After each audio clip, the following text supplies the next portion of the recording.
So I saw this article, could the next sin tax fall on red meat?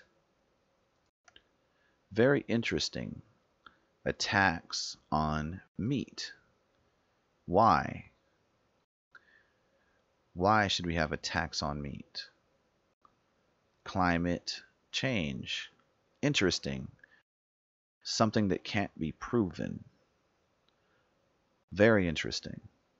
Okay, so what I seen was a sustainable development goal, goal number 12 of the United Nations, ensure sustainable consumption and production patterns. So basically control consumption and production patterns. Ensure sustainable consumption and production patterns. Goal number 12, United Nations Sustainable Development.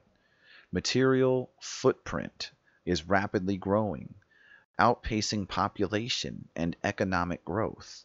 43, 54, 92, 190 billion by the year 2060.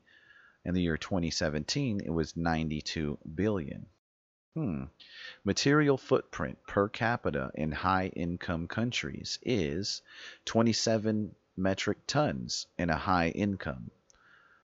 Upper middle income, 17 metric tons. Low income, 2 metric tons. So where do they want everybody to be at? I wonder if it's right here on low income. Nearly 100 countries are actively adopting policies and measures to promote sustainable consumption and production.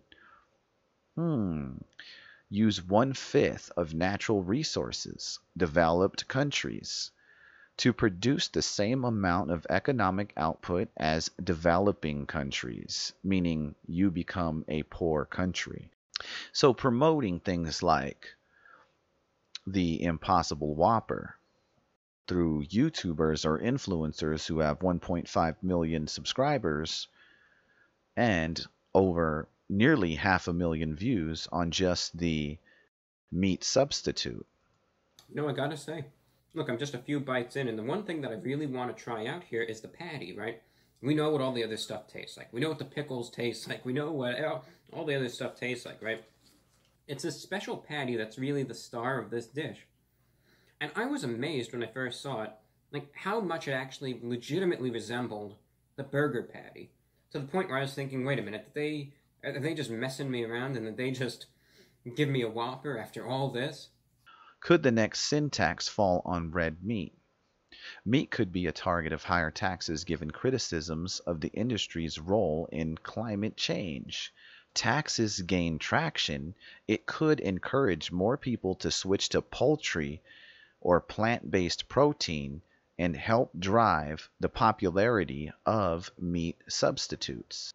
University of London announced on Monday that it'll stop selling beef on campus as part of a push to combat climate change. Scary mental health risk of going meatless. Vegetarianism can come with some unexpected side effects. Her symptoms were sudden and severe. Drew Ramsey, a 35-year-old patient, had always been fit and active, but her energy had flatlined when she did manage to drag herself to the gym. It didn't help. She felt anxious and was often on the verge of tears for no reason, even when she was with friends. Worst of all were her panic attacks, a rare occurrence in the past, but now so common that she was afraid of losing her job because she had trouble getting out of bed, and she'd become terrified of taking the New York City subway. So we see stuff like this.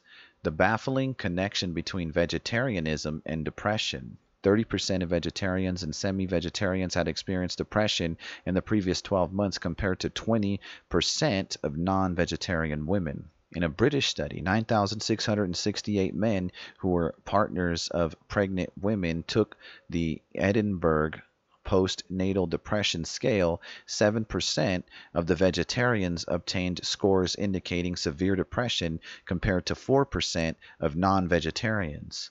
In a 2018 study of 90,000 adults, French researchers examined the impact of giving up various food groups on depressive symptoms among meat eaters, vegans, true vegetarians, and vegetarians who ate fish.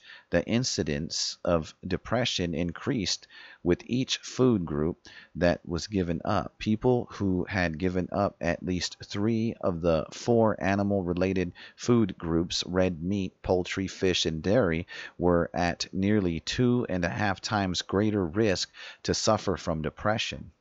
Investigators from the College of William and Mary examined depression among 6,422 college students. Vegetarians and semi-vegetarian students scored significantly higher than the omnivores on the Center of Epidemiological Depression scale. In 2014, Australian researchers published an elegant study of individuals who varied in their diets: 330 vegetarians, 330 people who consumed a lot of meat, and 330 omnivores who ate less meat, and 330 people who consumed a little meat but ate mostly fruits and veggies.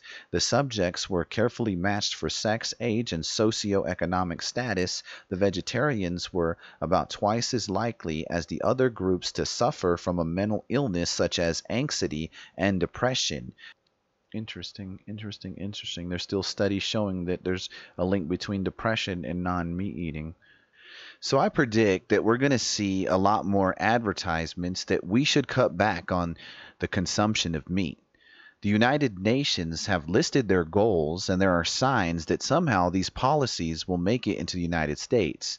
They don't have to implement the policy right away. They just have to sell more people on the idea. We see subliminal messages in movies, media, music. Our favorite artists might sell us on the idea. AOC, for example, and the Green New Deal. It was never about environmentalism as much as it was about controlling the entire economy. So says her brain. Whoever controls energy controls the economy. They can implement policy that reduces income levels because more money means a bigger footprint.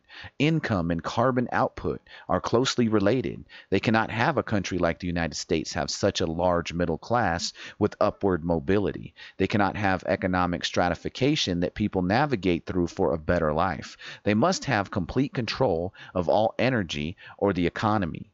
There's a name for that: command and control economy. They must reduce our footprint to that of developing nations based on climate change, something that cannot be proven, but we're just going to have to take the weatherman's word for it, because we know how he's always right.